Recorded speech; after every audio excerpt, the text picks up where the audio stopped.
Since then, things have gone from bad to much, much worse. As I told the Council last week, the Blue Line has seen tensions for years. But since October, exchanges of fire have expanded in scope, depth, and intensity.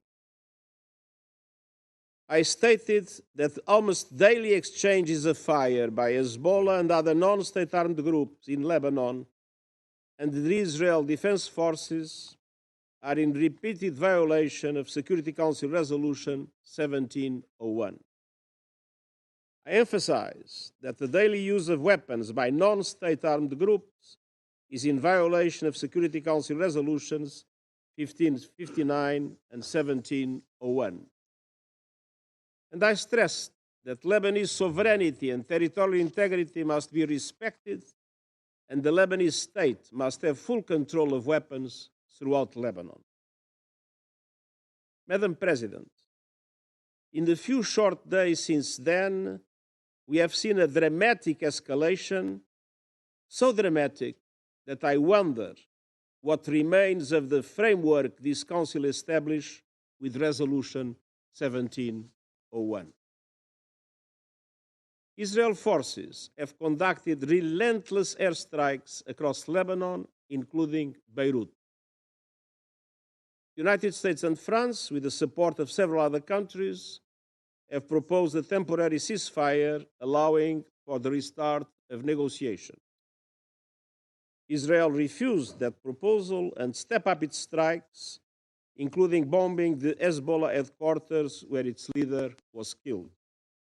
And Hezbollah has continued rocket and missile attacks on Israel. And yesterday, the Israel Defense Forces conducted what it stated were limited incursions into southern Lebanon. UNIFIL peacekeepers remain in position, and the UN flag continues to fly despite Israel's request to relocate. I reiterate our deep appreciation to the military and civilian members of our UN peacekeeping force, UNIFIL, and to troop contributing countries. The safety and security of all UN personnel must be ensured. Madam President, civilians are paying a terrible price, which I utterly condemn. Since last October, more than 1,700 people have been killed in Lebanon, including over 100 children and 194 women. Over 346,000 people are confirmed to have been displaced from their homes, and government estimates put this number as high as 1 million. Another 128,000 people, both Syrian and Lebanese, have crossed into Syria. The UN has mobilized all its capacities to provide urgent humanitarian aid in Lebanon, and I ask the international community to fully fund our appeal. Since October 8th, Hezbollah attacks on Israel have killed 49 people, with over 60,000 people displaced from their homes. It is absolutely essential to avoid an all-out war in Lebanon, which would have profound and devastating consequences. Madam President, yesterday, Iran launched approximately 200 ballistic missiles towards Israel. It stated it was in response to the killings of Hassan Nasrallah and the Islamic Revolutionary Guard's Corps Commander Abbas Nilforushan last week, as well as that of Hamas leader Ismail Haniyeh in Tehran in July. Millions of people across Israel and the occupied Palestinian territory were forced to seek shelter. One person was killed from the Iranian strike, a Palestinian in the occupied West Bank. As I did in relation to the Iranian attack in April, and as should have been obvious yesterday in the context of the condemnation I expressed, I again strongly condemn yesterday's massive missile attack by Iran on Israel. And these attacks, paradoxically, do nothing to support the cause of the Palestinian people or reduce their suffering. Almost 1 year has passed since the atrocious 7 October acts of terror by Hamas and the taking of hostages. And since last October, Israel has conducted in Gaza the most deadly and destructive military campaign in my years as Secretary General. The suffering endured by the Palestinian people in Gaza is beyond imagination. At the same time, the situation in the occupied West Bank, including East Jerusalem, continues to deteriorate with Israeli military operations, construction of settlements, evictions, land grabs, and intensification of settler attacks, progressively undermining any possibility of a two-state solution. And simultaneously, armed Palestinian groups have also used violence. Hamas has continued to launch rockets, and just yesterday, 7 Israelis were killed in a terror attack in Jaffa. Madam President, the events of the past week, the past months, and indeed nearly the past year make it clear. It's high time for an immediate ceasefire in Gaza, with the immediate and unconditional release of all hostages, the effective delivery of humanitarian aid to Palestinians in Gaza, and irreversible progress to a two-state solution. It's high time for a cessation of hostilities in Lebanon, re-election towards full implementation of Security Council resolutions 1559 and 1701, paving the way for diplomatic efforts for sustainable peace. It's high time to stop the sickening cycle of escalation after escalation that is leading the people of the Middle East straight over the cliff. Each escalation has served as a pretext for the next. We must never lose sight of the tremendous toll this growing conflict is taking on civilians. And we cannot look away from systematic violations of international humanitarian law. This deadly cycle of tit-for-tat violence must stop.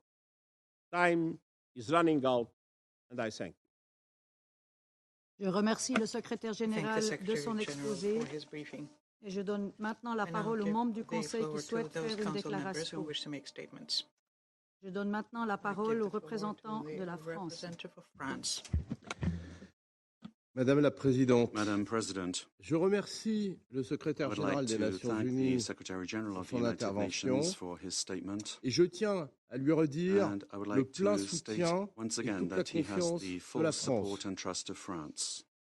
La France condamne les attaques France par missiles condemns balistiques the perpétrées hier ballistic par missile l'Iran attacks contre perpetrated Israël. yesterday by Attachée à Iran la against sécurité Israel. d'Israël, We are attached to la the France a security of mobilisé Israel, ses and moyens France has militaires mobilized au its military Moyen-Orient means in the Middle pour East parer la menace in order to fend iranienne. off the Iranian Nous threat. appelons l'Iran We à call upon Iran s'abstenir to de toute abstain action from any susceptible de action conduire that could à une lead to déstabilisation additional supplémentaire et à un destabilization embrasement and régional. a regional Nous conflagration. condamnons aussi We l'attaque also terroriste condemn qui a the visé les terrorist civils à Jaffa. attack that targeted La civilians France in rappelle Jaffa. la France nécessité would recall de the mettre need fin to put an à end l'escalade militaire to dans la military région escalation qui in ne the fait region, qu'aggraver which is only l'instabilité worsening et accroître instability and l'insécurité increasing et dont les insecurity. populations civiles And the sont les civilian premières victimes. populations are the first victims of Au this. Liban, la situation In est Lebanon, grave. the situation is Les serious. opérations militaires Military s'intensifient. operations are intensifying. L'armée israélienne a The mené des Israeli army incursions carried out terrestres sur le territoire land libanais incursions on en Lebanese violation territory de la in souveraineté violation libanaise of Lebanese et sovereignty, le Hezbollah poursuit and ses Hezbollah attaques contre is Israël. pursuing its attacks against Israel. Comme l'a rappelé le ministre de l'Europe et As des Affaires called by the étrangères, Minister for Jean-Noël Europe Barrot, lors and de sa Foreign Affairs visite à of France, Beyrouth le 30 Jean-Noël Barrot, septembre, on his la visit to France est Beirut on the opposée 30th of à toute September, opération France opposes terrestre any israélienne au Israeli Liban land operation et in elle appelle Lebanon, à la and cessation we des call attaques for a cessation indiscriminées of contre les indiscriminate civils. attacks against La civilians. France condamne les frappes France aériennes israéliennes condemns the qui Israeli ont air provoqué attacks un nombre that have led considérable de to victimes a civiles, considerable number of ainsi civilian que les attaques victims, du as Hezbollah well as contre the attacks Israël et of sa Hezbollah population. against Israel and its Il population. faut un cessez-le-feu We au need plus vite a au Liban. ceasefire as soon as possible La in France Lebanon. appelle les parties à se France urges saisir the sans parties délai to, without de delay, l'appel answer et the des call propositions to consider the président de la proposals République of the française President of the et French du Republic président des and the États-Unis, President of the United avec le soutien States, de nos with the partenaires, support of our en vue de partners, parvenir à with un a view to bringing cessez-le-feu about a ouvrant la ceasefire, voie opening à un up règlement a pathway diplomatique du to a conflit. diplomatic Il est impératif de resolution of the restaurer conflict. la It is souveraineté important et l'intégrité that we territoriale du restore the Liban. sovereignty and territorial Au integrity sud of Liban, le Lebanon. cadre est clair. In South Lebanon, the Il faut situation mettre is en clear. œuvre intégralement la résolution There must be 1701. full implementation Elle est of Resolution reconnue tant par le 1701. Liban It que is par recognized by Israël Lebanon as comme well le as by cadre Israel pour parvenir as à une the framework stabilité to bring durable about le long lasting de la ligne stability bleue along the blue et line, offrir des garanties de and it sécurité offers pour les deux security pays. guarantees for both Les countries. déplacés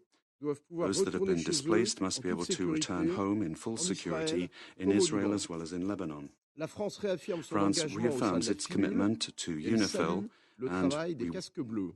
salute the work Avec of the près de blue helmets of the 700 force. soldats, With la France y prend around toute sa part. 700 soldiers, Il faut que France is toutes les doing its parties au part. conflit All the garantissent parties to la the protection conflict des must casques bleus, guarantee c'est the une protection of the obligation blue qui s'impose helmets. à elles. That is an La obligation France incumbent rappelle on également la them. nécessité d'un France also cessez-le-feu recalls the need for an immédiat et immediate durable à Gaza, ceasefire and permettant lasting un ceasefire accès in Gaza, humanitaire complet à la making it possible population, for there la to be libération complete immédiate de tous les humanitarian otages access et to la the reprise civilian des population, négociations the en immediate vue de release of mettre all en œuvre de hostages, façon and a effective la resumption of solution à deux États. negotiations in order to effectively Madame la implement the Présidente, two-state les solution. civils doivent toujours Madam President, être civilians must always and protégés. everywhere be protected. La France rappelle France would l'impératif de recall respect du the droit international imperative of humanitaire. respect for international Il est humanitarian temps que le law. Conseil de It is high sécurité time fasse for the preuve Security d'unité Council to show et puisse d'une unity seule voix and to speak with one demander voice, de travailler à la désescalade dans la région. demanding La that we France work poursuit towards ses efforts en de-escalation in ce the sens region. en lien France is avec ses pursuing its partenaires. efforts Je vous in this remercie. regard with our partners. I Je thank you. remercie le représentant de la France et je donne maintenant la parole à la représentante du Royaume-Uni. Thank you, President. And let me start by thanking the Secretary General for his briefing and reiterate our full and unequivocal support to him and to the UN as they seek to address this crisis. The events this week are gravely concerning. Yesterday, the Iranian regime launched over 200 ballistic missiles at Israel. We categorically condemn this act of aggression, which escalates an already dangerous situation. As my Prime Minister said yesterday, Israel has our full support in exercising its right to defend itself against Iranian aggression.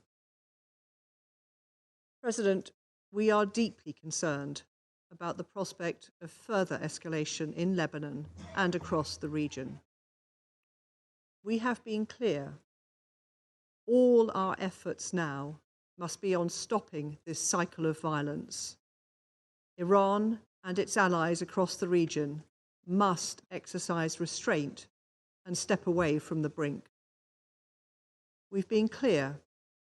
My Foreign Secretary has consistently called for a ceasefire in Lebanon by Lebanese Hezbollah and Israel, and the implementation of a political plan in line with UNSCR 1701. We have been clear. In Gaza, we need an immediate ceasefire and the release of the hostages. My Foreign Secretary has urged both Israel and Hamas to agree the ceasefire deal on the table, to choose peace and bring this chaos to an end. Peace, not war, is the courageous option. It is also the best option to secure stability and security for Israelis, Palestinians, Lebanese, and the wider region. President, my Prime Minister has been working urgently to gather support for a political solution to this crisis. Only a ceasefire in Lebanon and Gaza would create the space to agree a political plan consistent with UNSCR 1701 that allows for the sustainable return of displaced Israeli and Lebanese civilians to their homes. Innocent civilians in Israel and in Lebanon have been displaced from their homes for too long already. The only way they will return is through a sustainable peace across the blue line. The conflict in Lebanon is causing devastating consequences for civilians, especially for women and children, and draws us closer to a wider regional conflict. President, we cannot let Lebanon become another Gaza. With mounting civilian casualties and hundreds of thousands of displaced people, all parties must do everything possible to protect civilians and fully respect international humanitarian law. A widening of the conflict is in no one's interest. The actions taken now will impact a generation. I call on all actors to step back from the brink and find a political resolution. I thank you. Je remercie la représentante du I thank the Royaume-Uni et je passe representative maintenant of la the United parole à la Kingdom. I now représentante give de the floor Malte. to the representative Thank of you, Malta. President. And at the outset, allow me to congratulate you on assuming the presidency of the Council and thank Slovenia for its leadership in steering our work in September. I also thank the Secretary General for his remark. I reiterate our continued and unwavering support to him and thank him for his continued leadership and moral compass whilst guiding this organization through such difficult times. Malta echoes the Secretary General in condemning the continued and escalatory hostilities across the Middle East. This vicious cycle of violence, inevitably leading to a regional conflict, is extremely concerning. It must be brought to an end. Repeated strikes across Lebanon and Israel, and Israeli operation across the Blue Line, continued rocket fire into Israel by Hezbollah, and the latest Iranian missile attacks on Israel, together with continued rhetoric and threats by relevant parties to continue escalating hostilities, are only paving the way towards a bleak and desolate future for the entire region. Amid the worst displacement crisis in the country's history, we are witnessing yet another man-made humanitarian catastrophe. We cannot be silent in light of this deterioration. Furthermore, we strongly condemn yesterday's missile attack on Iran by Israel. We call on Tehran to immediately halt such actions, which only contribute towards expanding a complex web of tensions and push the entire region closer to the precipice. We also condemn the terror attack in Jaffa yesterday, which killed 6 Israeli civilians and wounded 9 others. President, the Israeli-Hamas war, the resulting humanitarian crisis in Gaza, and situations elsewhere in the West Bank and East Jerusalem are the core of the explosive situation we now find ourselves in. These are the devastating consequences of unchecked conflicts. This human suffering is a high price that the people across the Middle East are paying on a daily basis. We stress that indiscriminate bombings, destruction of civilian infrastructure, and mass displacements are violations of international law. All parties must abide by their obligations under international humanitarian law and prioritize the protection of civilians. Furthermore, we emphasize once again that Security Council resolutions are legally binding. They must be respected and implemented. Along the Blue Line, it is only through the full implementation of Resolution 1701 that the displaced residents of Israel and Lebanon can be able to return to their homes in peace and security. Furthermore, Lebanon must be free of weapons held by militant groups outside the authority of the Lebanese state. We stress the need to establish an area free of armed weapons, other than those of the government of Lebanon and of UNIFIL, between the Blue Line and the Litani River. Violations of Lebanon's territorial integrity and sovereignty, including through Israeli airstrikes and overflights across Lebanon, must cease. A dramatic escalation in Lebanon will only move us further from this goal. In the current crisis, UNIFIL also assumes a fundamental stabilization role. The safety and security of UN peacekeepers is paramount. Also, as a troop-contributing country, we call on all parties to protect and support the important mission of UNIFIL. In Gaza, We reiterate our call for an immediate and permanent ceasefire, the safe return of hostages to Israel, and the full implementation of relevant Security Council resolutions. We continue to support all diplomatic initiatives aimed at de-escalation across the region, including the efforts of the members of this Council. In conclusion, President, the region is witnessing a descent into all-out war, despite months of warning. The narrative for war must end, and the narrative for peace must begin. More importantly, this Council must act in a united and decisive manner. Now is the time to speak with one voice and unequivocally call for an end to all hostilities. The people of the Middle East are waiting for us. The world is waiting for us. Thank you. Je remercie la représentante de Malte et Thank the j'invite maintenant la representative of Malta. représentante des I now États-Unis à invite prendre la the parole. representative of the United Thank States. you, Madam to take the floor. President. We look forward to working closely with you during your presidency of the Council this month. I also want to thank Slovenia for your successful conclusion of your presidency during the month of September. I wish to thank Secretary General Guterres for his briefing today. Colleagues, yesterday, Iran's Islamic Revolutionary Guard Corps, the IRGC, launched nearly 200 ballistic missiles at Israel. Tragically, there has been a confirmed death of a Palestinian civilian in the West Bank. Iran's stated intention was to avenge the deaths of two IRGC-supported terrorist leaders and an IRGC commander by inflicting significant damage and death in Israel. Thankfully, and through close coordination between the United States and Israel, Iran failed to achieve its objectives. This outcome does not diminish the fact that this attack, intended to cause significant death and destruction, marked a significant escalation by Iran. It does not negate the need for immediate Council action. This is a moment for this Council to speak out with one voice and condemn Iran for its unprovoked attack against another member state, and equally important to impose serious consequences on the IRGC for its actions. Colleagues, in a broad sense, Iran was complicit in the October 7th attacks on Israel through its funding, training, capabilities, and support for the military wing of Hamas.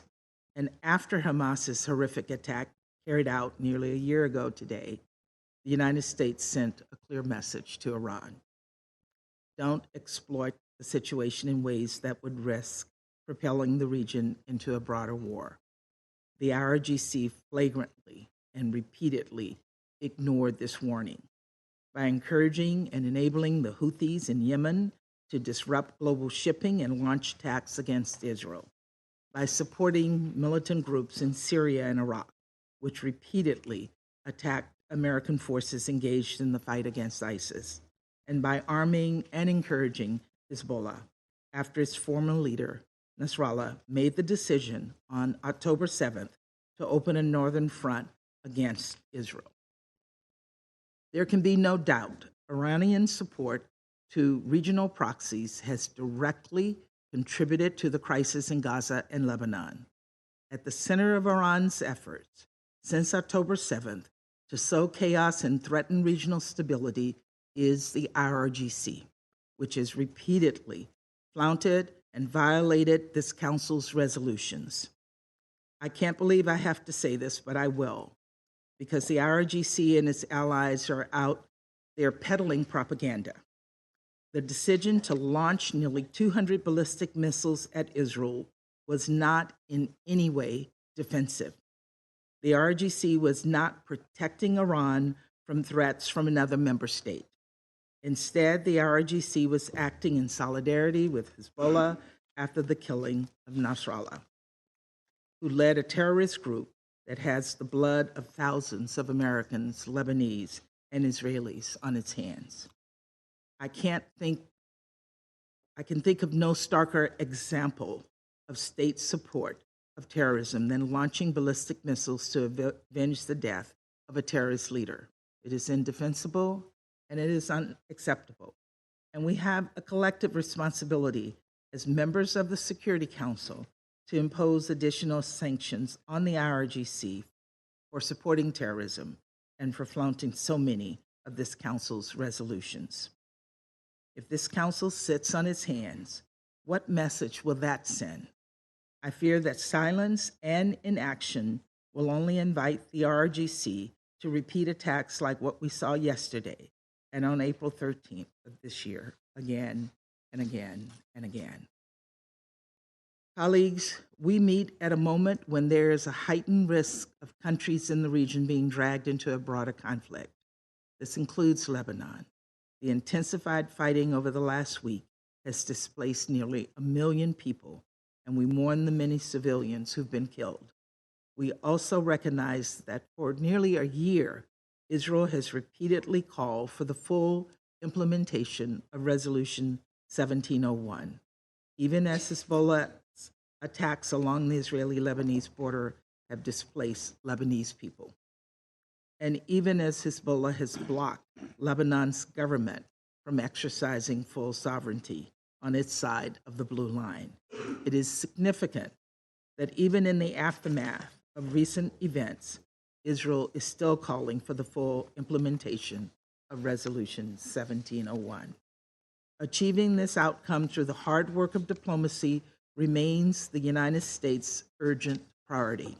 We strongly believe that a diplomatic solution along the blue line, consistent with Resolution 1701, offers the only path to durably de-escalate tensions and allow Israeli and Lebanese citizens to return to their homes with safety and security. As we pursue this diplomatic solution, we reiterate our call on all parties to protect civilians. We also underscore our support for UNIFIL and emphasize that all parties must ensure UNIFIL personnel remain secure. Colleagues, we are also committed to doing everything possible to end the war in Gaza, where Palestinian civilians have been caught in the crosshairs of war, where dire humanitarian crisis persists. That's why we're working to bring about a ceasefire deal with release of hostages, consistent with Resolution 2735. The events of the past week should send an unambiguous message to Hamas's leadership, which continues to cower in tunnels beneath Gaza. Hezbollah and Iran will not rescue you. The only path forward is a ceasefire agreement. We must double down on diplomatic solutions that would ensure the safety of people across the region. As we do, there should be no doubt. The United States will continue to support Israel's right to defend itself against Hezbollah, Hamas, the Houthis, and any other Iranian-supported terrorists. Of course, how Israel defends itself matters. We continue to make clear that measures must be taken to minimize civilian harm. Colleagues, as President Biden emphasized following yesterday's attack, the United States is fully supportive of Israel. Our actions have been defensive in nature. Let me be clear. The Iranian regime will be held responsible for its actions, and we strongly warn against Iran or its proxies taking actions against the United States or further actions against Israel. Colleagues, this moment of great risk is a test of this Council. It is imperative that we unequivocally condemn Iran's attack and demand that it cease its support for terrorism in the region. People in Israel, in Gaza, and the West Bank, in Lebanon, and across the region deserve a durable peace, and it is far past time for this Council to hold Iran accountable for fanning the flames of war. Thank you, Madam President. Je remercie la représentante des États-Unis I thank the et je donne representative la of the parole maintenant United States. au I now give the représentant floor to the de la representative République of de the Corée. Republic of Korea. Thank you, Madam President. I'd like to thank Slovenia for their able leadership as President of the Council during the month of September. Let me also take this opportunity to congratulate you, Madam President, for assuming the presidency for October. I express my deep gratitude to the Secretary General for his briefing today and his tireless efforts for peace in the Middle East. This is a moment of reckoning for the Security Council. Resolution 1701 has been violated by all parties on the ground. A broader regional war with the potential to devastate not just Lebanon and the region, but far beyond, is dangerously knocking on our door. Our repeated calls for urgent restraint have been ignored. Both the regional stability and the credibility of this Council are now in jeopardy. Let there be no misunderstanding. It was Hamas' brutal attacks in broad daylight that set this escalation in motion. However, neither October 7th nor the ensuing response give any actor the right to violate the international norms and institutions that the United Nations and the global community have built over decades, including international humanitarian law, Security Council resolutions, and the sovereignty and territorial integrity stipulated under the UN Charter. The Security Council, which bears the primary responsibility for maintaining international peace and security, must unite and act. This is not like any other situation. This conflict has the potential to broaden and deepen, involving many countries, without clear limitations in geography, and with far-reaching implications on international politics, economics, and even humanity as a whole. This demands more than passive condemnation. The Security Council must do something significant now to prevent the situation from plunging deeper into the abyss. The very raison d'etre of the Security Council is at stake here. Indeed, now is the time for the Security Council to draw a firm line in the sand. No actor should be given a green light of impunity or a blank check to operate far beyond the rule of law. We cannot afford to be paralyzed by frustration or helplessness. Colleagues, let me conclude by fully echoing the statement made by the Secretary General yesterday. And I quote, "I condemn the broadening of the Middle East conflict with escalation after escalation. This must stop. We absolutely need a ceasefire." Unquote. I thank you. Je remercie le représentant de la République de the Corée et representative of the j'invite la Republic of représentante de Korea, Slovénie. and I now à la invite parole. the representative Thank you, of Madam Slovenia President. to take the First, floor. allow me, on behalf of Ambassador Boger and our entire team, to thank you sincerely and other members for your kind words, and also to wish to congratulate you and your team for assuming the presidency of the Council for October. Wish you all the best. We thank the Secretary General for his briefing. Madam President, in the last 2 weeks, we have met several times to discuss the situation in the Middle East. It has become increasingly clear that the current escalation is gaining its own, even more dangerous momentum. The actions and reactions of actors involved are dragging the region further away from peace and closer to an all-out war. No single party can absolve itself of blame for the chaos that is unfolding. This has become a crisis of retaliation and vengeance, where each strike fuels the next. Let me be clear, the region needs full and immediate de-escalation. For this to happen, a ceasefire on all fronts is urgent. We condemn the recent escalation in the Middle East. This includes Iranian attack on Israel. It includes Israeli attacks on Lebanon and the escalation between Hezbollah and Israel. We call on Israel to revoke the ground operation in southern Lebanon. It also includes continuous Israeli military operation in Gaza, and it includes yesterday's terror attack in Jaffa. We see deeply troublesome parallels. Escalation from any side only leads to further violence, not security or peace. We want to underline more violence cannot bring more stability and security in the region or beyond. War is not a solution to the problems in the Middle East. There is no military solution to the crisis. We call on all countries and actors to show restraint, and to everyone with influence must exert it. To Israel, Iran, Hezbollah, Hamas, the Houthis, and others, the circle of violence must stop. Retaliations must stop. Escalations must stop. We call on all parties to respect international law, particularly international humanitarian human rights law. Respect for and compliance with international law are a must. Protection of civilians must be ensured at all times, and we are dismayed by the impact of the escalation in Lebanon on civilians and condemn the high number of civilian casualties. Massive displacement in Lebanon will add an additional strain on a country which is already facing numerous challenges. Equally, this intensification of the conflict will not bring thousands of displaced Israelis back to their homes. And we must not forget about the entire population of Gaza being displaced repeatedly. There is a dire need to recommit and fully implement Resolution 1701. This Council must stand united in its call for de-escalation and ceasefire.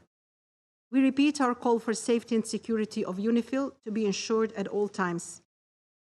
We also take this opportunity to express our full support to the work of the United Nations and the Secretary General in this crisis. We appeal to Israel to reconsider today's announcement. It is high time to strengthen the role of diplomacy and to prioritize peace. We support all initiatives which could bring stability about peace. Ceasefire negotiations related to Lebanon and to Gaza are utmost needed. We underline this Council has primary responsibility for maintenance of international peace and security. The region is standing at a precipice. We are a step away from an all-out war that threatens not only the region, but global peace and stability. In the complex history of the Middle East, the Council has made various attempts to shoulder its responsibility. It is now on us, these 15 countries sitting by this table, to unite and call out for an all-out ceasefire. I thank you, Madam President. Je remercie la représentante de Slovénie et j'invite le représentant d'Algérie à prendre la parole. Representative of Algeria to take the floor. Madam President, I would like to commend Slovenia for their remarkable presidency of the Council during last month. And I also congratulate Switzerland for assuming the presidency for this month and assure them of Algeria's full support. I extend my sincere gratitude to Mr. Antonio Guterres for his comprehensive briefing. And I express Algeria's full solidarity, admiration, and support for the Secretary General following the incredible decision of the Israeli occupying authorities to declare him persona non grata.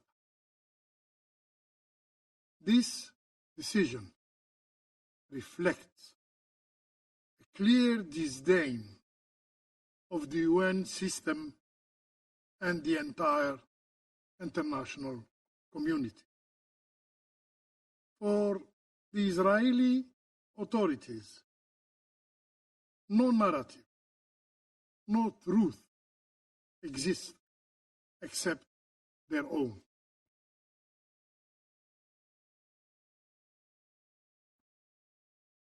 Madam President, this meeting marks the third time in a single week that we have heard from the Secretary General regarding the Middle East.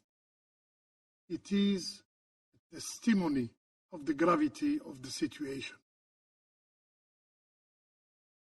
We stand perilously close to a regional conflagration, with tensions escalating daily. The situation has further deteriorated due to the Israeli aggression against Lebanon, beginning with the targeting of civilian electronic devices and progressing to indiscriminate bombardment and ground invasion that shows a blatant disregard for human life, a flagrant violation of international humanitarian law. Following the attacks detonating civilian electronic devices, the Security Council convened at Algeria's request. We endeavored to have the Council send a clear, simple message, a call for immediate desescalation, a call for immediate desescalation. Regrettably, the Council failed in this attempt. Madam President, the Security Council inability to act has exacted a devastating bill, a devastating toll. Between September 17 and 25th, the Israeli militaries claimed more than 1,000 lives in Lebanon. 1,000 lives in Lebanon, including 87 children and 156 women, while displacing 1 million of Lebanese in the country's largest exodus. Our inaction has effectively granted Israel under the right of self-defense principle. Our inaction has effectively granted Israel carte blanche to continue its rampage in Gaza, in West Bank, carte blanche to escalate against Lebanon and pursue the bloody agenda of death and destruction. Now we hear the new rhetoric of desescalation through escalation. Strange. This is a dangerous fallacy. Escalation inevitably breeds further escalation for years to come. This surge in violence has derailed efforts to implement Resolution 2735 and has severely compromised any prospect for calm in Lebanon and the wider region.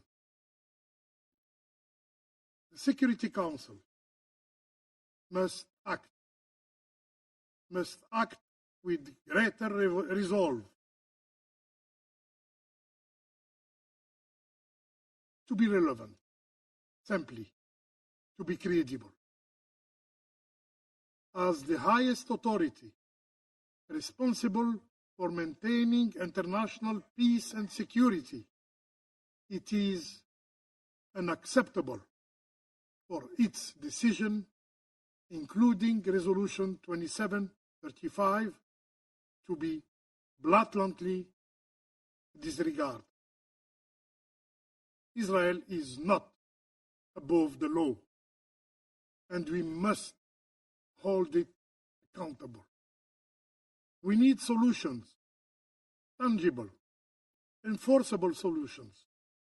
No more rhetorics that serves no one. Madam President,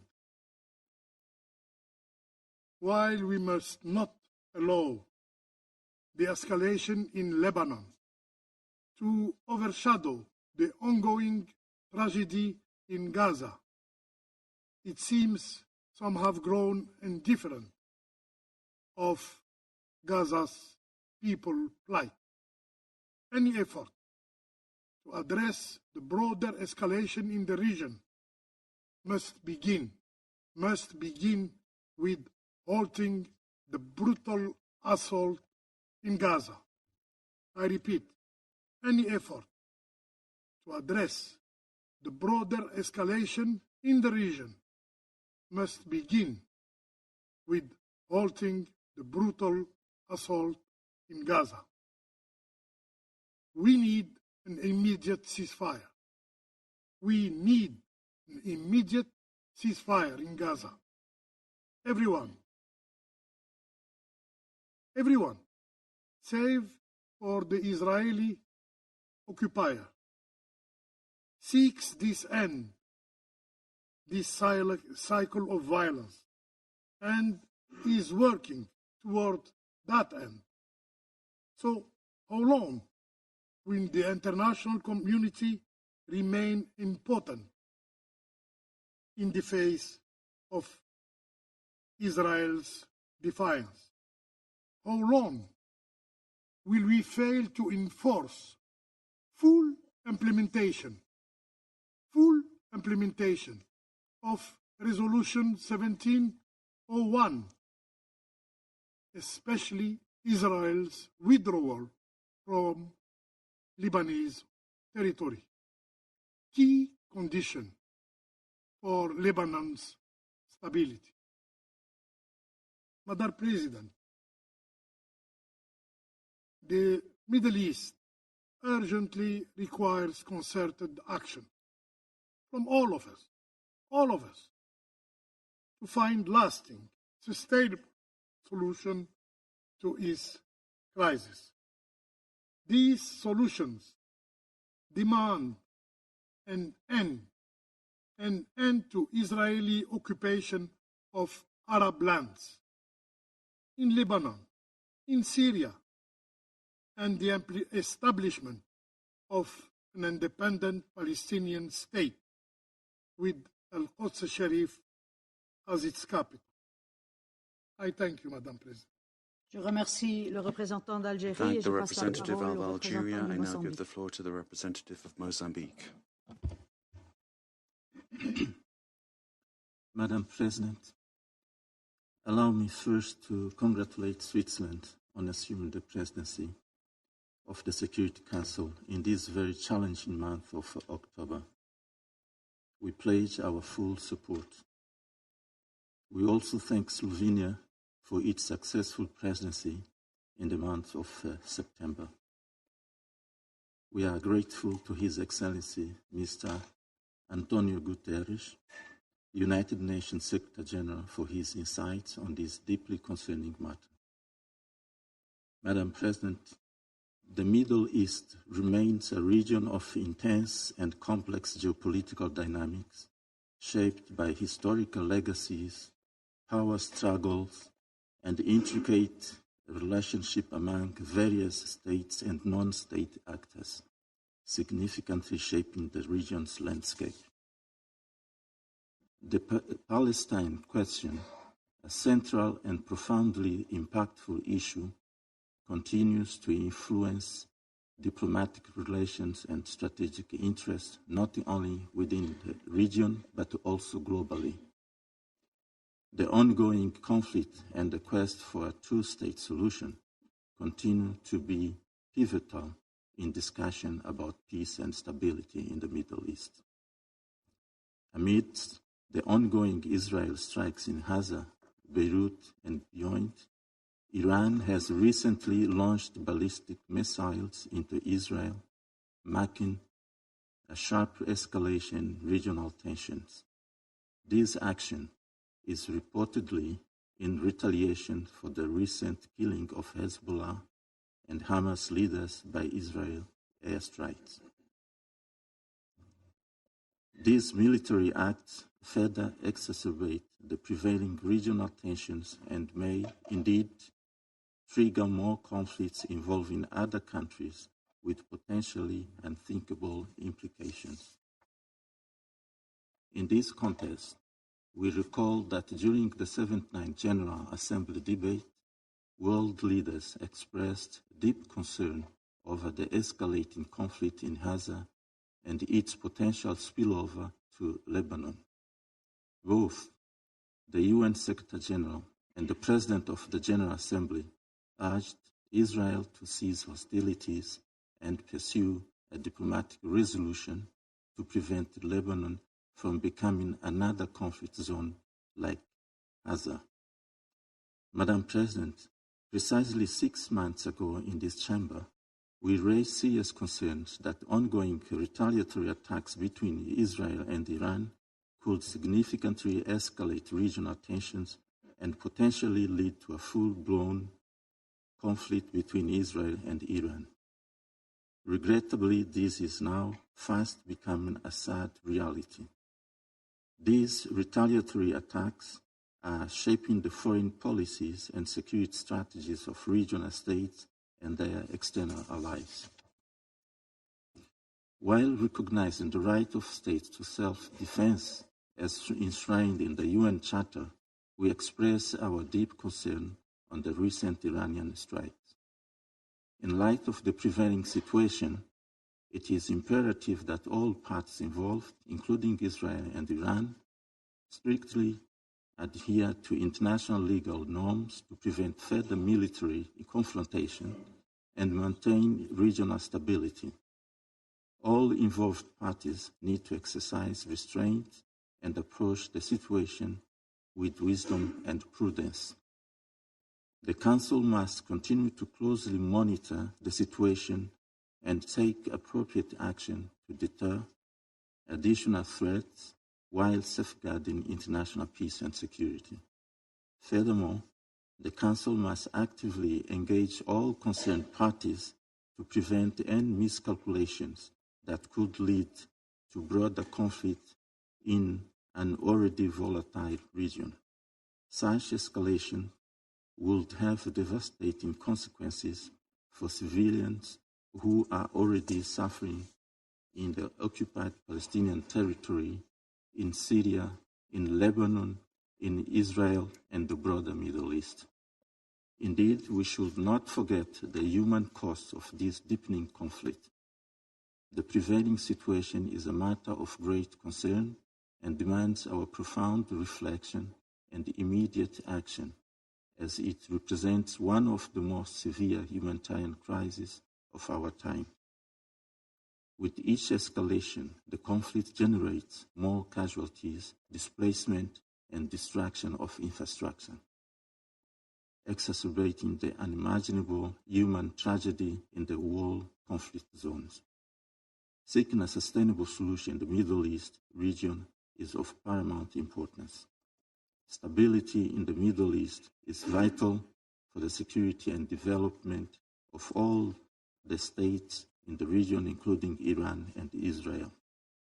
We therefore reiterate our consistent appeal to the Council members to redouble their efforts and influence towards this noble goal in full compliance with all relevant international norms, including resolution, decisions, and other instruments of the United Nations.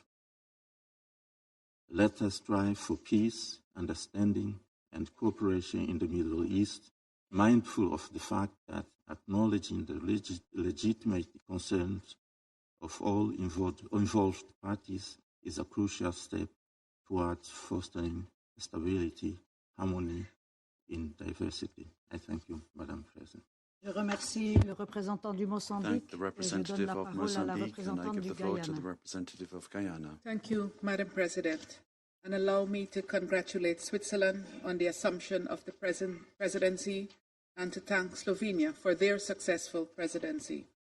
I also thank Secretary General for his sobering briefing on the urgent and rapidly deteriorating situation in the Middle East, including Lebanon, and express Guyana's full support to him including for his untiring efforts. Madam President, the situation in the Middle East is barreling towards a greater catastrophe. Israel continues to expand its military operations to Lebanon while continuing its intense offensive in Gaza. And we are now witnessing a dangerous escalation of attacks between Israel and Iran. Amidst the deadly tit-for-tat, tensions continue to ratchet up on multiple fronts, and the entire region ticks as a virtual time bomb before our very eyes. Guyana urges all parties to step back and to immediately end all hostilities. This Council must act as one, on the side of peace and respect for international law and the United Nations Charter. We must work to de-escalate the situation, and civilians must be protected on all fronts at all times. Madam President, when we met last week to discuss Lebanon, it was clear to every member of this Council that disastrous consequences could ensue from a wider armed conflict in that country. Today, we are meeting amidst reports of ground incursions by Israel into the sovereign territory of Lebanon in violation of the UN Charter and Resolution 1701, and following aerial bombardments from southern Lebanon to the heart of Beirut, resulting in more than 1,000 deaths in the past 2 weeks alone, not to mention the thousands injured and displaced. Guyana calls on Israel to uphold their obligations under the UN Charter and the wider body of international law, including international humanitarian law. Madam President, the people of Lebanon should be spared from the throes of a war neither of their making nor choosing, even as the country continues to grapple with difficult economic and political circumstances. This Council must act in the interest of international peace and security to prevent further tragedy in Lebanon, Gaza, and throughout the Middle East. Allow me to conclude with 3 urgent appeals. First, Guyana reiterates its call to all parties to immediately cease the hostilities and to abide by their obligations under international humanitarian law, in particular, the protection of civilians. We must intensify our efforts for a ceasefire in Gaza, in Lebanon, and every other front of operations. This Council must use all of its available tools to contribute to a diplomatic solution and to the full implementation of Resolution 1701, which provides a clear path for resolving this conflict in a manner that ensures that peace and security can be enjoyed by the people of both Lebanon and Israel. Second, we appeal to all parties to guarantee the safety and security of all UN and humanitarian personnel, including those attached to UNIFIL. As is the case with all UN personnel, UNIFIL has operated under extremely difficult circumstances over the past year and is undoubtedly being placed in a position of much greater risk as hostilities heightened in their area of operations. We must work to ensure that conditions remain conducive for the exercise by UNIFIL of its important mandate. Third, Guyana appeals for a renewed investment in peace over aggression. Let us enable the former at the expense of the latter, as we strive to save the present generation from the continuing scourge of war. As Council members, let us act together in favor of the millions of civilians who are paying the heaviest price in these senseless wars. Justice and peace demand that we do no less. I thank you.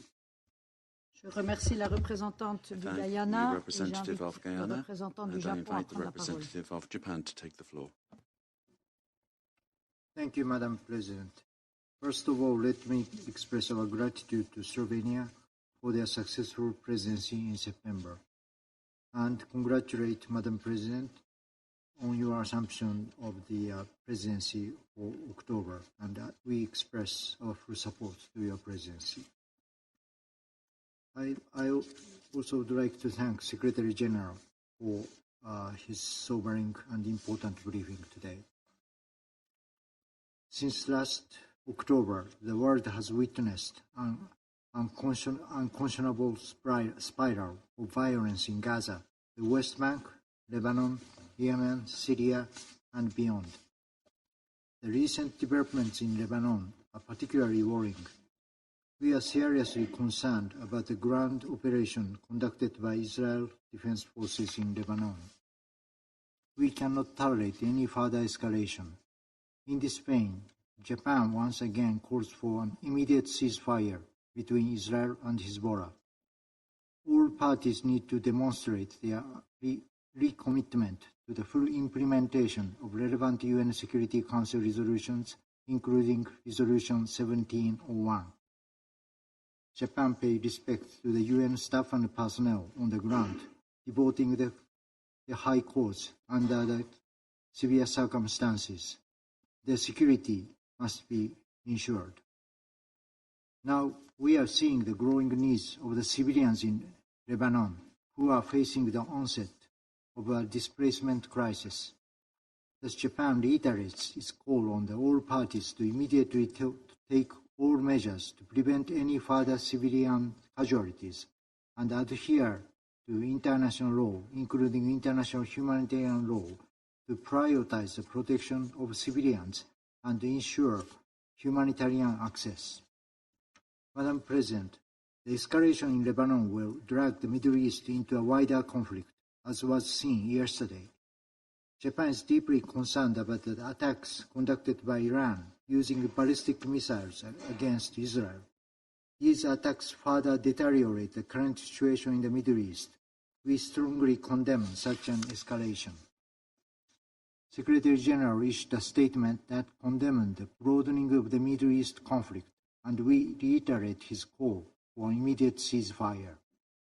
In April, when this council was convened following Iran's large-scale attack against Israel, many of us stand that it constitutes an unprecedented development.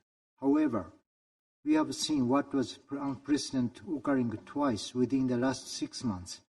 This clearly shows the Middle East is following a dangerous path that could lead to a catastrophe. We must not let this happen. In this regard, Japan amplified our call to all parties to exercise maximum restraint, work towards de-escalation,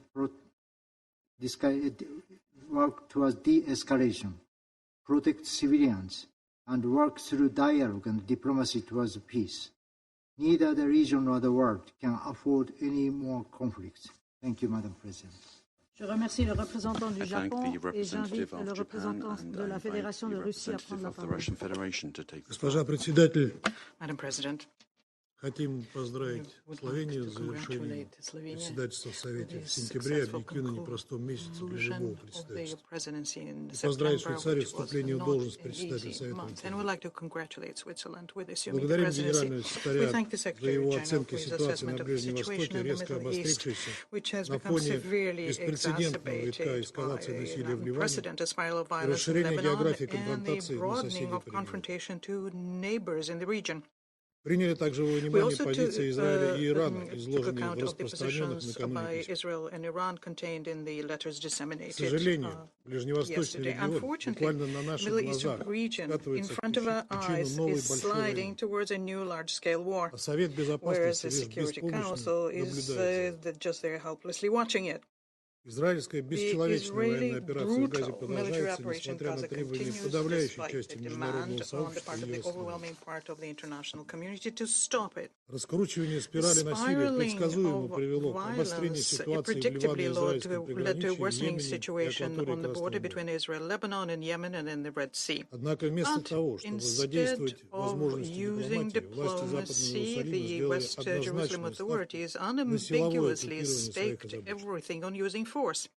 А их американские подельники во всем им подыгрывают, парализуя работу Совета Безопасности. В итоге новой жертвой израильской военной машины стал Ливан. После интенсивных обстрелов ливанских городов южный сосед приступил к наземной операции. Кроме того, после серии политических ликвидаций, включая убийство главы Совета Хамас Ханини, генерального секретаря Хизбаллы Насраллы, ряда других лидеров Hezbollah, Nasrallah, and other leaders of resistant movements, Iran came into the confrontation. Iran, who for 2 whole months had been showing exceptional, under the circumstances, restraint. The statements made by our Western colleagues, we drew the conclusion that the only issue that the Security Council has in front of it is a response to a missile strike by Iran. It's difficult to imagine на какую роль в дипломатическом процессе с подобной оценкой ситуации можно рассчитывать. Role the diplomatic process would play when the situation is viewed this way. And it's presented as though all of this happened in a vacuum, as though nothing is happening, and nothing did happen in Lebanon, in Gaza, in Syria, in Yemen. But it did happen, and it led to a new, very dangerous spiral of a widening Middle East conflict. Russia resolutely condemns the attack on Lebanon and calls on Israeli authorities to immediately stop using force and withdraw their troops from the Lebanese territory. There is no justification for fresh civilian victims amongst the civilians, and their number is already in the thousands. We express our solidarity with the leadership and the people of the friendly country of Lebanon who are undergoing an armed aggression, and we will send our heartfelt condolences to the families of those who died. We demand a full comprehensive implementation of Resolution 1701. It contains the obligations on Israel to end all the offensive military operations, to withdraw their military from southern Lebanon and end the occupation of Lebanese territories, as well as the obligations on Hezbollah to withdraw the units north of the Litani River. The Israeli side has to ensure rigorously the safety of the interim forces in Lebanon, who are undergoing unpredictable risks because of the Israeli incursion. We'd like to recall that the threats to the health and life of blue helmets could amount to a war crime. We also decisively condemn the killing of Nasrallah. We reject the fact that in order to eliminate him, a residential quarter in Lebanon's capital had 80 bombs weighing 1 ton dropped on it. As a result, 6 high-rise buildings were destroyed. How can you call this a discriminatory selective action here? This political elimination is fraught with catastrophic consequences for Lebanon and the Middle East as a whole. Western Jerusalem, I'm sure, understood that, but they intentionally decided to go ahead and do this. And this means that the Israeli side shoulders the full responsibility for the subsequent escalation and its consequences, including the consequences for the people of Israel. Within the framework of its mandate to maintain international peace and security, the Security Council has to make Israel immediately end the hostilities. And we all have the duty to make every effort to create the conditions for the political and diplomatic settlement. In this context, we know the signals sent by Tehran that do not wish to see a further spiral of confrontation. Madam President, the Security Council in the recent days is being frequently and seemingly correctly criticized because of its inability to end violence in the area of Israeli-Palestinian conflict. At the same time, those who follow our work knows very well that 14 out of 15 members of the Security Council would have undertaken the measures to compel parties to peace, would have saved this way the lives of thousands innocent women, children, and the elderly. And Israel would not have been able to act as brazenly and with such disregard to international law if they didn't feel themselves under an unequivocal and all-around protection by the United States. For their ally, the Middle East, Washington has already used the veto of Security Council 5, and since the beginning of June has intentionally been trying to pull the wool over our eyes, advertising their so-called Biden plan and its quiet diplomacy to arrive at a deal between Hamas and Israel. To be perfectly honest with you, we are left with the impression by all of this that these mediated negotiations are something that Washington is conducting with itself. And it is very symbolic here, therefore, that the approval to eliminate Hezbollah and start a very dangerous spiral of regional escalation was given by the Israeli Prime Minister from New York after he delivered an openly militaristic statement in the General Assembly. This is the kind of a well-tuned duet, distinguished colleagues, we have to deal with. And the question, of course, is not in the moral and political support, but also it has to do with the multi-billion supplies of weapons that Washington continues supplying to Israel, despite the fact that it's used to annihilate 42,000 Palestinians. Israel, which of course doesn't need any kind of mediation, and continues its brutal campaign. As a result of this, the flame of this conflict is growing wider and wider, and it's bringing in newer and newer neighbors of Israel in the region. The dangerous illusion here is that this flame will leave Israel unscathed. This flame has already consumed the lives of remaining Israeli hostages, whereas Western Jerusalem is pretending that all of this is part of their plan, and at the same time showing complete disregard to the public opinion in Israel itself. Madam President, another dangerous illusion is that Israel, having a considerable military supremacy, it plans to deal with the crises they provoked on themselves. It is becoming increasingly clear that the plans of the Israeli leadership is to pay any price so as to trigger a conflict between their main regional adversary, Iran, and the United States. It's difficult to say whether Washington understands this, but so far this show has been going on following the Israeli script. And if it reaches its finale, the conflict can reach an unimaginable level of escalation and will threaten not just the Middle East, but the entire world. We are convinced that it is in our interest to prevent such a scenario. We would like to believe that our American colleagues will also finally see the light and will fully realize their responsibility they shoulder as permanent members of the Security Council. Madam President, the only way out of the situation in the Middle East we see as using all of the vast toolkits the Security Council has. This toolkit allows us to effectively achieve an end of conflict and ensuring that Security Council resolutions are implemented. Any other initiative will just be a mitigating stopgap and will not be effective. We see no alternative to making parties to the conflict to immediately have a ceasefire in Gaza, which is to be accompanied by an exchange of hostages and prisoners and organizing a full and unimpeded humanitarian access in the Strip.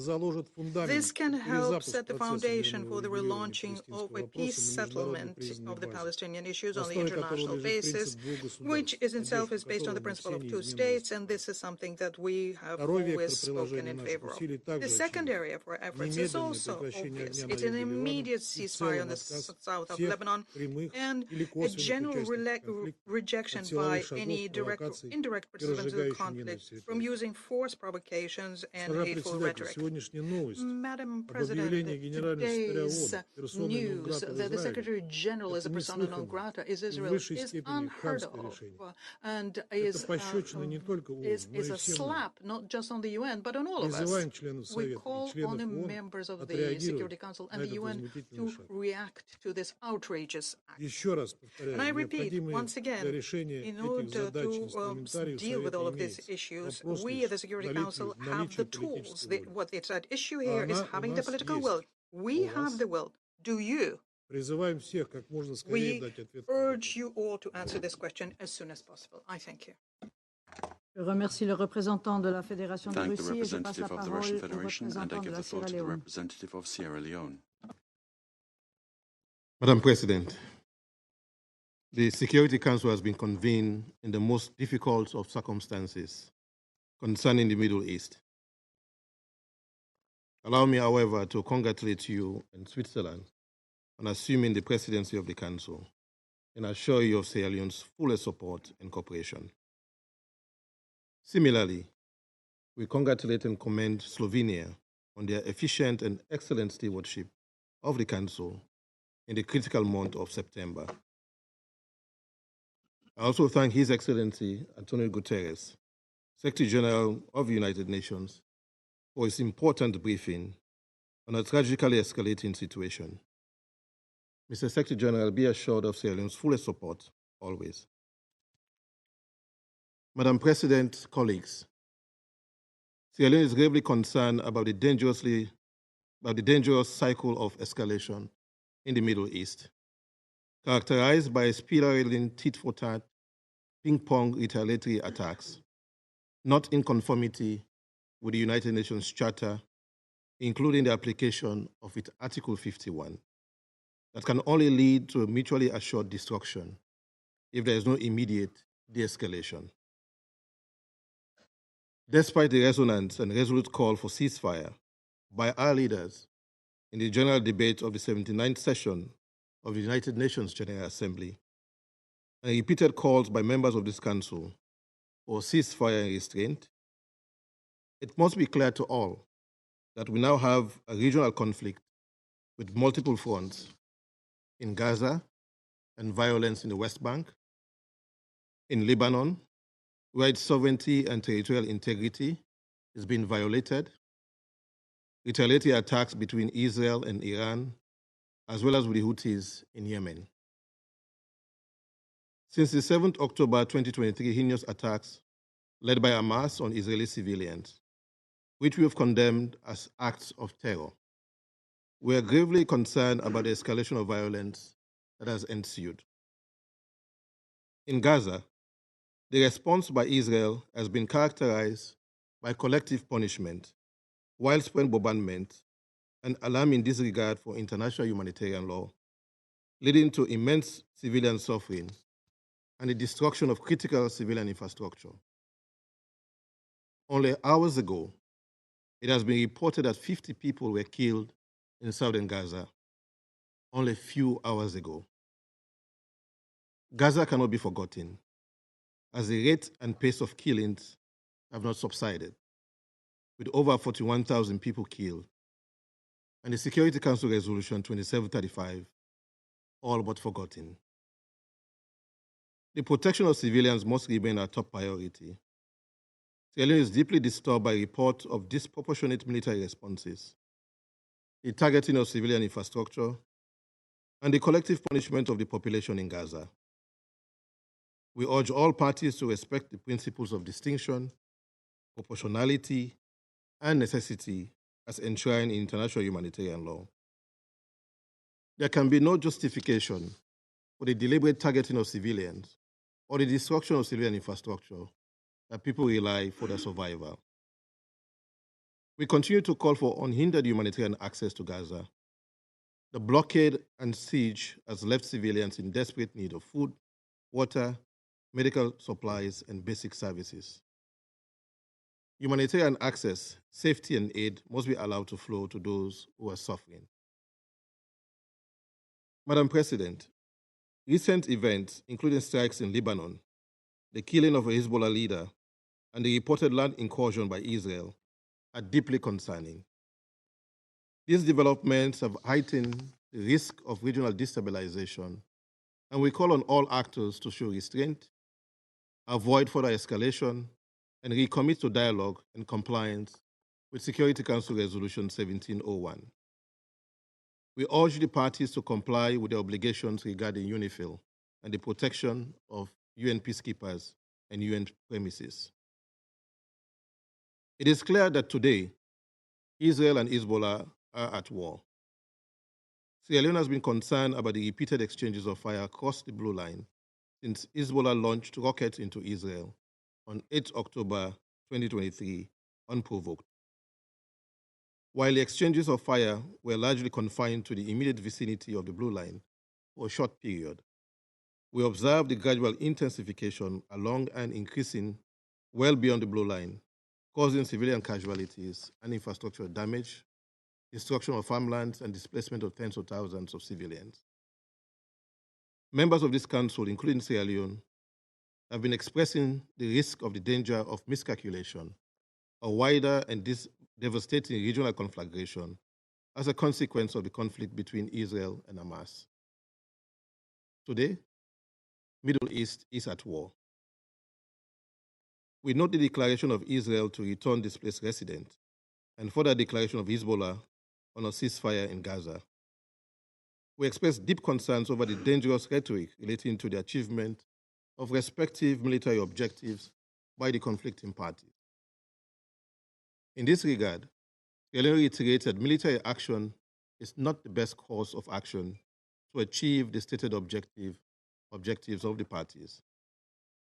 Sierra Leone therefore calls on the parties to use diplomatic channels, including the United Nations good offices, to avoid further escalation and risking a war that will include actors outside of the region.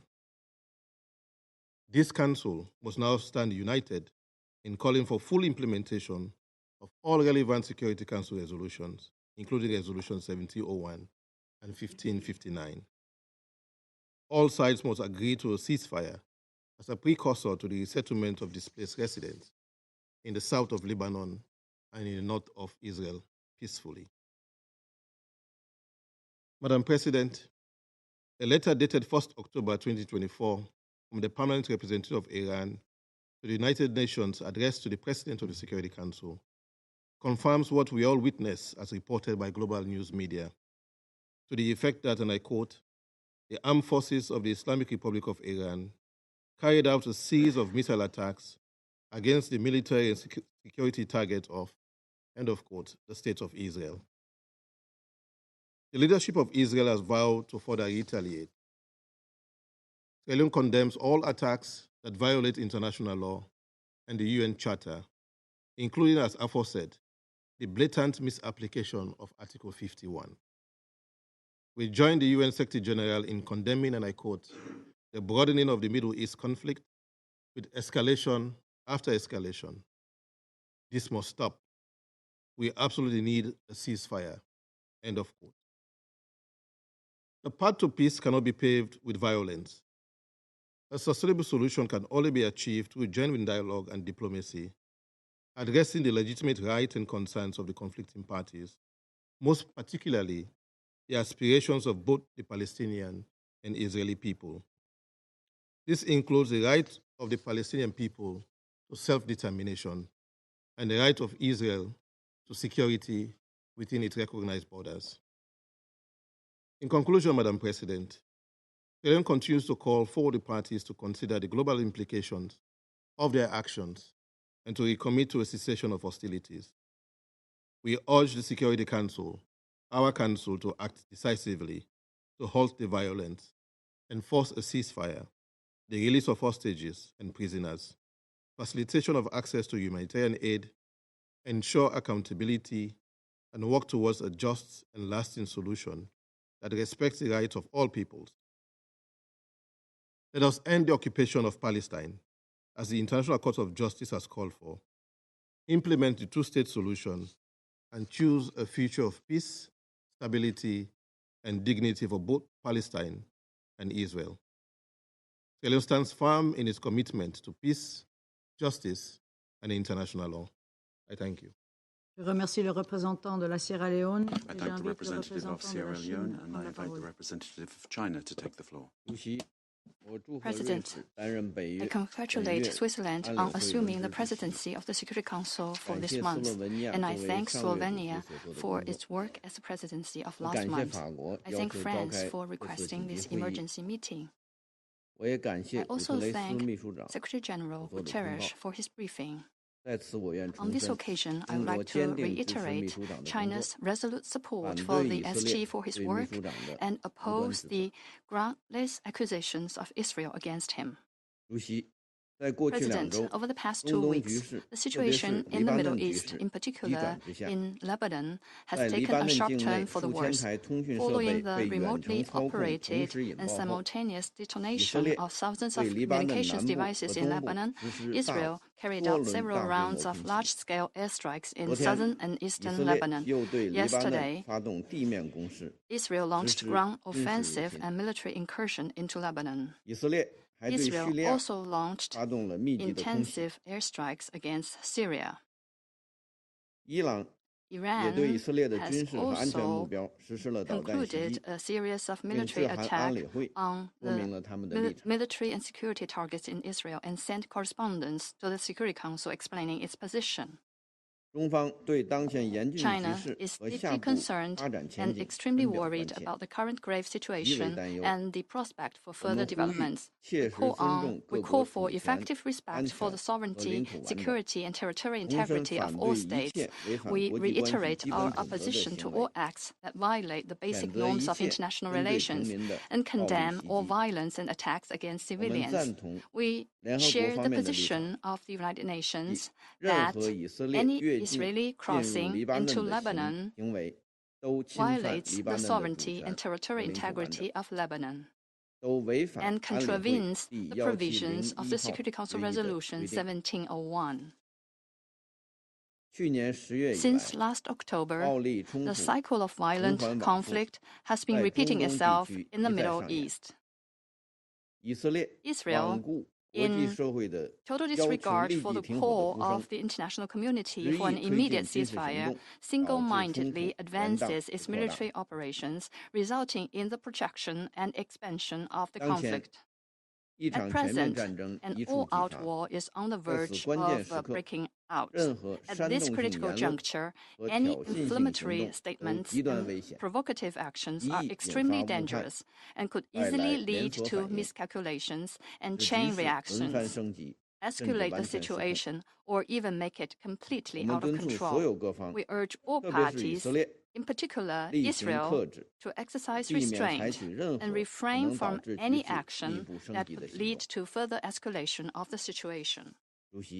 President, the conflict has caused an unprecedented humanitarian disaster. As we have seen, Gaza has become an inferno on earth, while in Lebanon there has been a great deal of destruction of civilian facilities, thousands of casualties, and more than 1 million people displaced from their homes, including a large number of Palestinian refugees. We call on all parties to the conflict to respect the red lines of international humanitarian law and to protect civilians. We support the efforts of the UN humanitarian system to take urgent action to ease the humanitarian situation in Palestine and Lebanon. China reiterates the importance of respecting the neutrality of UNIFIL and of effectively ensuring the safety and security of the peacekeepers.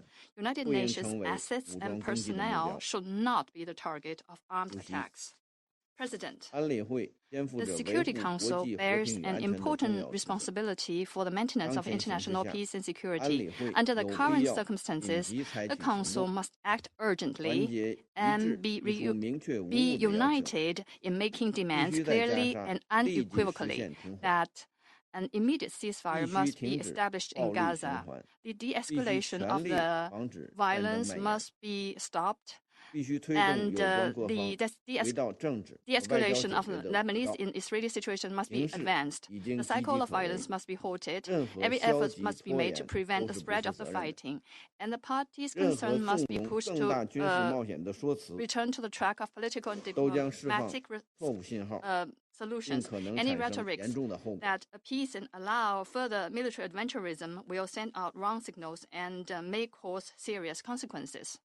We hope that major countries with important influence will adopt a sincere and responsible attitude and earnestly play a more constructive role and avoid further turmoil of the situation. I thank you, President.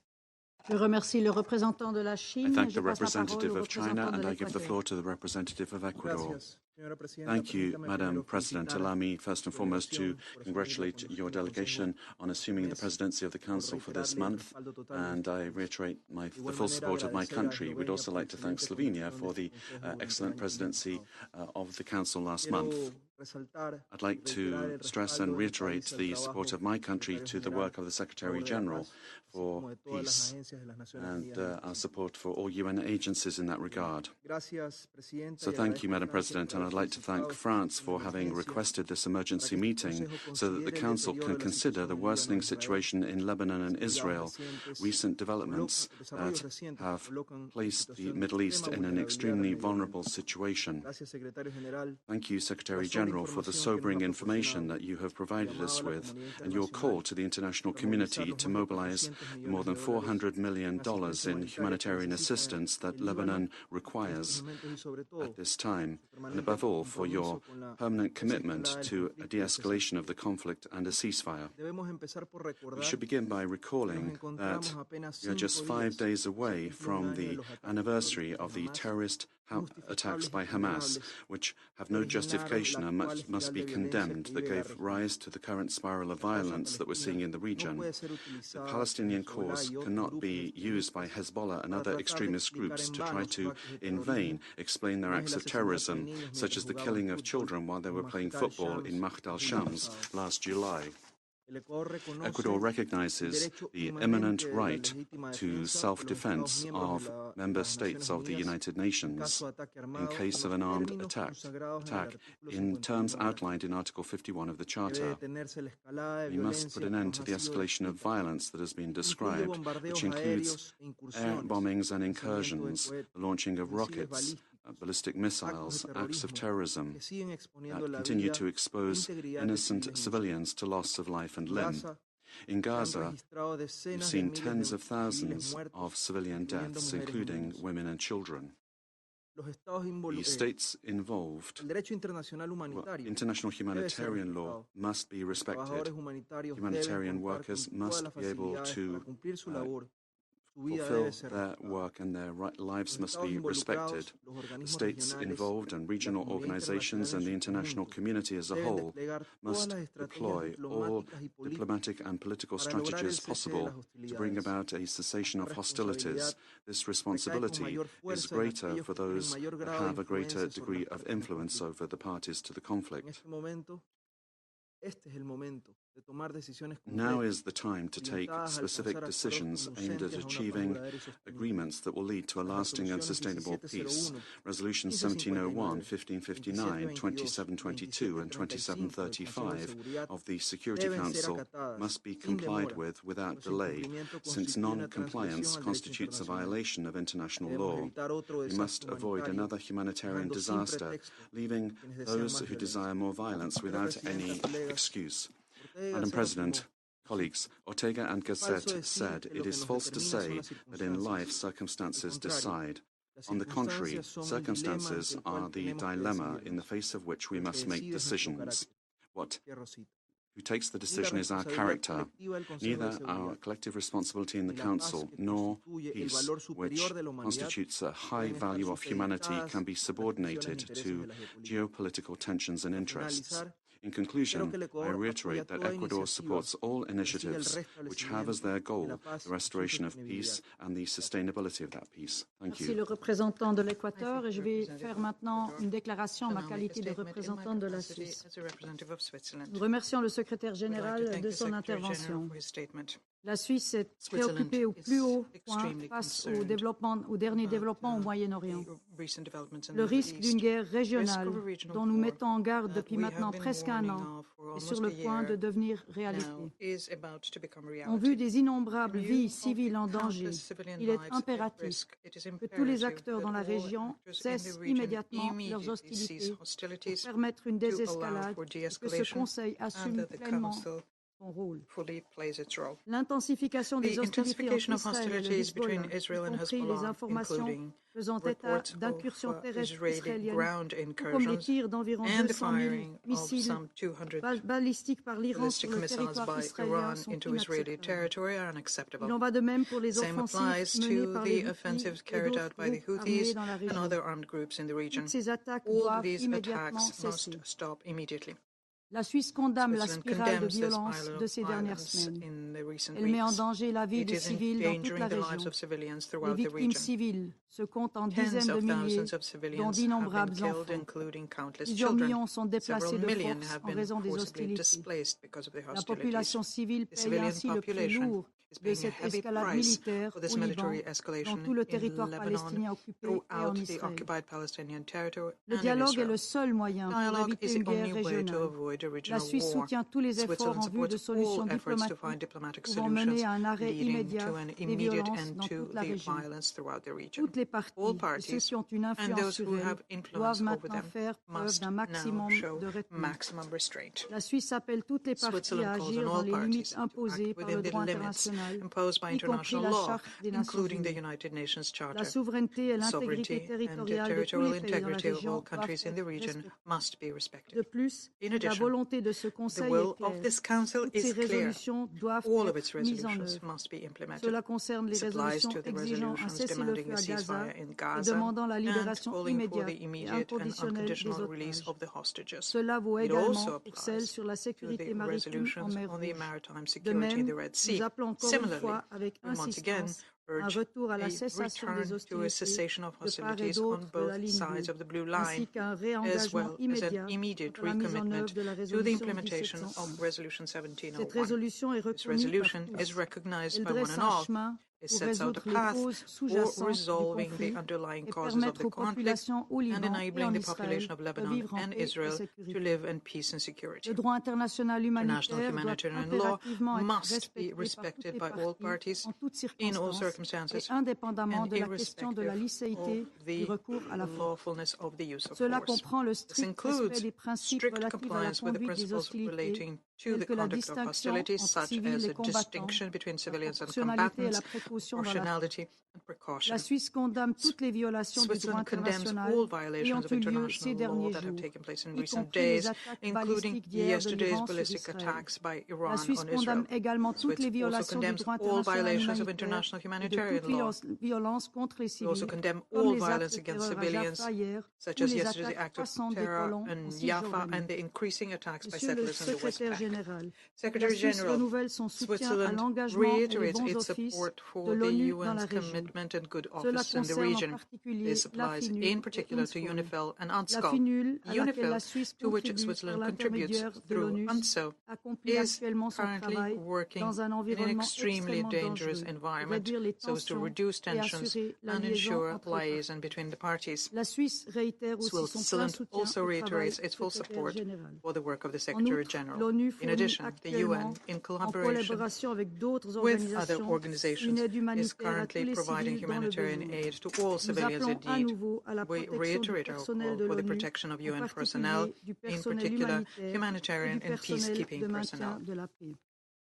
Il est urgent de mettre un terme aux souffrances des populations civiles et de rétablir le dialogue en vue de pacifier la région. La responsabilité d'un Conseil de sécurité uni dans son action en faveur de la paix est claire. Je vous remercie. Je reprends maintenant mes fonctions de présidente du Conseil. Et je donne maintenant la parole au représentant sous article 37. Rule 37. Et j'invite donc le Liban à prendre la parole. And I invite Lebanon to take the floor. السيدة الرئيسة أهنئكم بداية على ترأسكم لمجلس الأمن لهذا الشهر كما أشكر سلوفينيا على رئاستها للمجلس الشهر الماضي وأتقدم بالشكر من فرنسا على طلب عقد هذه الجلسة الطارئة كما أشكر الأمين العام للأمم المتحدة السيد أنطونيو غوتيريش على إحاطته وندائه وكل الدعم له ولما يقوم به. السيد الرئيس نجتمع اليوم في مجلسكم الكريم ومنطقة الشرق الأوسط مشتعلة من كل حدب وصوب. فلا لبنان بخير ولا غزة بخير Gaza is not doing well, as military Israeli forces and rows of battle tanks and armored vehicles are all along the southern borders of Lebanon. The Israeli government and its cabinet have ratified the ground invasion of Lebanon, which has started last night. This follows 11 months of a barbaric aggression that spared no civilians, no eyewitnesses, no aid workers, no journalists, no children, no women, and no elderly. Since the 8th of October 2023, Israel has killed and injured thousands of people in a blatant violation of UN Charter, international law, and international humanitarian law, and all international norms and humanitarian principles. Therefore, what Israel is claiming that this is merely limited surgical military operations. This is untrue. The damages to civilians and the civilian infrastructure are immense. What took place in Ain ad-Dilb village demonstrates just that. An Israeli strike on the 29th of September targeted a residential building, causing a massacre and killing 71 victims, including dozens of women and children, all buried in mass graves. This tragedy recalls previous Israeli massacres during its previous invasions and attacks on Lebanon, particularly the two Qana massacres of 1996 and 2006. Israel has reaffirmed time and again its utter disregard for international law, despite the calls from all members of the Security Council in general and Switzerland especially on Israel to abide by its obligations under international humanitarian law. Madam President, words and complaints have lost their meaning. How many times have we come before this Council and warned of the catastrophic situation along the southern borders? How many times have we sounded the alarm that this war could become a regional war that includes many fronts? What is happening today, this unprecedented level of killing, displacement, and destruction, this can no longer be tolerated or ignored. The policy of putting our heads in the sand and facing a confrontation with Israel is no longer useful. The children of the south and the southern suburb of Beirut are sleeping on the streets. Mothers are carrying their children, fleeing the horrors of the destructive strikes and missiles used against civilians. Israel has intensified its aggression and its crimes against Lebanon and its capital, Beirut. In one day alone, on the 23rd of September, Israel, through its aerial bombardments, killed 569 people, including 50 children and 94 women. They've also assassinated the Secretary General of Hezbollah, His Eminence Mr. Hassan Nasrallah, on the 27th of September. Across history, there was never consensus for a standard description for any military, political, or revolutionary individual, and history is rich with examples of these individuals. Your council here today is divided over a correct description. However, there is consensus among everyone that confronting an occupying force is resistance. Madam President, as we have said time and again, and as His Excellency the Prime Minister has said in his statement before this Council last week, and as the Foreign Minister of Lebanon has repeated once and again, the people of Lebanon and the government of Lebanon reject the war.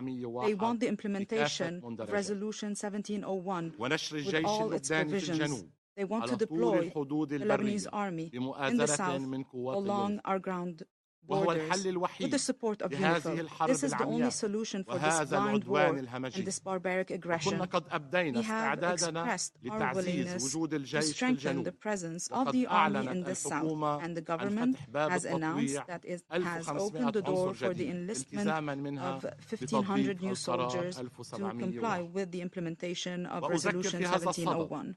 In this regard, I recall that Lebanon has agreed to the French-American initiative that Israel has also initially agreed to, but then rejected this initiative, even annihilated it with a wave of killing and destruction that has been unprecedented in scale and violence.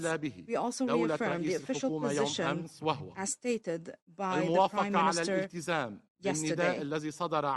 We remain committed to the call issued by the American and French presidents, supported by a number of friendly and sisterly countries. We pledge to implement all the points of the declaration, including an immediate ceasefire, start to look into the implementation of Resolution 1701 fully. We welcome the call and we pledge to implement it immediately. And upon a ceasefire, we are prepared to deploy the Lebanese army to the area south of the Litani River so that it can carry out its function fully in coordination with UNIFIL in the south. Madam President, today we are moving further and further towards an open, unrestricted regional war. The solution is to go back to political solutions based on relevant resolutions of international legitimacy. This situation will not be resolved until the full implementation of Resolution 1701.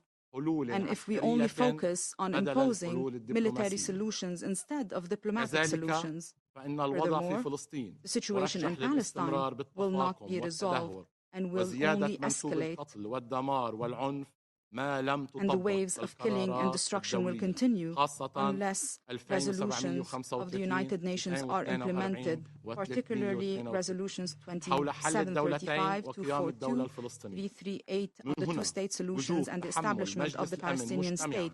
The Security Council must shoulder its responsibility to prevent an implosion in the Middle East and to help us exit this dark tunnel. Lebanon today is facing an unprecedented humanitarian crisis.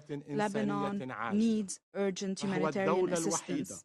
It is the only state that hosts 2 million Syrian IDPs, 500,000 Palestinian refugees, and we also have around 1 million Lebanese IDPs. This is an unusual precedent. We have warned before of the risk of displacement, and today we are before a humanitarian crisis with 1 million IDPs, with thousands of them on the streets, without food, without water, without medication. Therefore, we are requiring assistance to confront this catastrophe. Yesterday, in cooperation with the United Nations, we launched an urgent appeal for $426 million to respond to this humanitarian crisis. We would like to thank all those who contributed to the aid efforts from friendly and sisterly countries, from UN agencies, and we call on all stakeholders and all countries to contribute as well. Madam President, our history with Israel has been permeated with many invasions in 1978, 1982, and 2006. And all these invasions, all these occupations that resulted in great devastation, the killing of thousands of civilians, they all ended with the defeat and withdrawal of Israel. Today's invasion will have the same result. Another defeat to be added to the record of Israel with Lebanon. The land of the South recognizes its citizens, and our citizens in the South are rooted in their land. The olive tree that you burned with your white phosphorus will grow, will blossom, and bear fruit once again. And this consecrated land will reject any occupier for however long it takes. عالق بين مطرقة آلة التدمير الإسرائيلية وبين طموحات البعض في المنطقة. واللبنانيون يرفضون هذه المعادلة القاتلة. ولبنان يستحق الحياة. لبنان يستحق الحياة. نعم، لبنان واللبنانيون يستحقون الحياة. شكرا السيد الرئيس. Je remercie le représentant du Liban. The representative of Lebanon. Je passe maintenant la parole and I now give the floor to the representative of Israel. Thank you, Madam President. Last night, the Iranian regime launched a cold-blooded attack against 10 million civilians, Jewish, Muslim, Christian, men, women, and children of every faith. In an unprecedented act of aggression, Iran fired almost 200 ballistic missiles, forcing millions of people into bomb shelters. These scenes have not been witnessed since the Blitz in London. This was a deliberate attempt to strike at the very heart of our society, targeting the most sacred places in Israel, holy sites, mosques, synagogues, and churches. To Iran, there is no holy ground, no purity of life worth protecting. But even before the missiles rained down, the bloodshed had already begun. Just minutes before this assault, Palestinian terrorists opened fire on civilians, murdering 7 innocent people, young women, mothers protecting their babies, tourists. This is the reality we face every single day. Terror at our borders, missiles overhead, bullets in our streets. The Council must understand the situation Israel is forced to live in. We are under attack. This was not just an escalation. It was a direct assault on our very existence. The world watched silently as Iran funded and directed attacks against us for the past year, arming and training their proxies for decades, and the international community sat quiet. The silence, the routine call for de-escalation, only emboldened Iran. The result, last night's onslaught. Now the world must step up. Iran must pay a heavy price for this attack. Anything less is complicity. Do not be fooled by the fact that Israeli air defenses performed near miracles last night, saving countless lives beyond imagination. We also appreciate our partners for their assistance in defending against Iran's attack. Iran's failure does not diminish the evil behind their actions, the intentions. What we witnessed was nothing short of pure, unrestrained evil. This is the largest missile assault in Israel's history. They have openly launched hundreds of missiles into civilian areas. Today, the mask is off, and their evil is now laid bare for all the world to see. The Ayatollah's regime has revealed its true nature, not just as the world's greatest sponsor of terror, but as an active, direct aggressor. For years, Iran has armed terrorists and tyrannical regimes. We all know their weapons are responsible for the death of countless innocent civilians all across the globe, from Europe's war zones to terror attacks in the Middle East, from embassies in Latin America to assaults on US personnel. There is no corner of the world where Iran's blood-stained fingerprints cannot be found. They are not just Israel's enemy, they are an enemy of all civilized nations, an enemy to their own people who they brutally oppress, and an enemy to all nations they work to destabilize. Until now, they had largely operated in the shadows, using all their proxies, Hezbollah, Hamas, the Houthis. They carried out their dirty work. But last night, that mask was ripped away, the mask that their leaders wear in these very halls. Iran no longer hides behind others. They have proudly stepped into the open as the architects of chaos and destruction. And now the world can see their true face. Iran launched the largest ballistic missile attack in history, justifying it as a vengeance for the elimination of Hassan Nasrallah.